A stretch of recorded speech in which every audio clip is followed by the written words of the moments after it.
लक्ष्मण उटेकरांचं दिग्दर्शन, विकी कौशलने जीव ओतून केलेला अभिनय आणि अक्षय खन्नाने साकारलेला औरंगजेब छावा सिनेमातून प्रेक्षकांसमोर आल्यानंतर सलग तिसऱ्या दिवशीही या सिनेमाने रेकॉर्ड मोडीत काढले.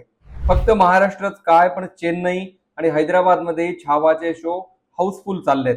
रविवारी तर महाराष्ट्रातल्या बहुतांश शहरात प्रेक्षकांना तिकीटही मिळालं नाही आणि सिनेमागृह व्यवस्थापनाने सकाळी 6 वाजताचे शो सुरू केलेत. सकाळी 6 वाजल्यापासून ते रात्री 1:15 वाजेपर्यंतच्या शो साठी प्रेक्षकांची अजूनही गर्दी आणि हाऊसफुलच्या बाबतीत छावाने शाहरुखच्या पठाण सिनेमालाही मागे टाकलंय. 130 कोटी रुपये बजेट असलेल्या छावाने पहिल्याच दिवशी 33 कोटी कमावले. शनिवारी म्हणजे दुसऱ्या दिवशी 39 कोटी आणि तिसऱ्या दिवशी या सिनेमाने एकूण बजेटच्या 80% कमाई करून टाकली आहे. अंगावर शहारे आणणारे डायलॉग आणि संभाजी महाराजांचा दुर्दैवी शेवट हे सगळं पाहून प्रेक्षक डोळ्यात पाणी घेऊन बाहेर पडतायत आणि या सिनेमाच्या कमाईचे आकडे नवे रेकॉर्ड गाठतायत.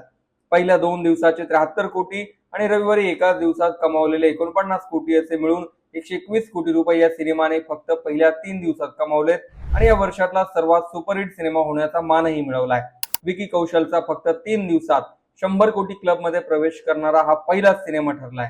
पुण्यामध्ये या सिनेमाचे सर्वाधिक शो हाऊसफुल चाललेत, तर त्यानंतर मुंबईचा क्रमांक लागतो. चेन्नई आणि हैदराबाद मध्येही छावाला चांगला प्रतिसाद मिळतोय.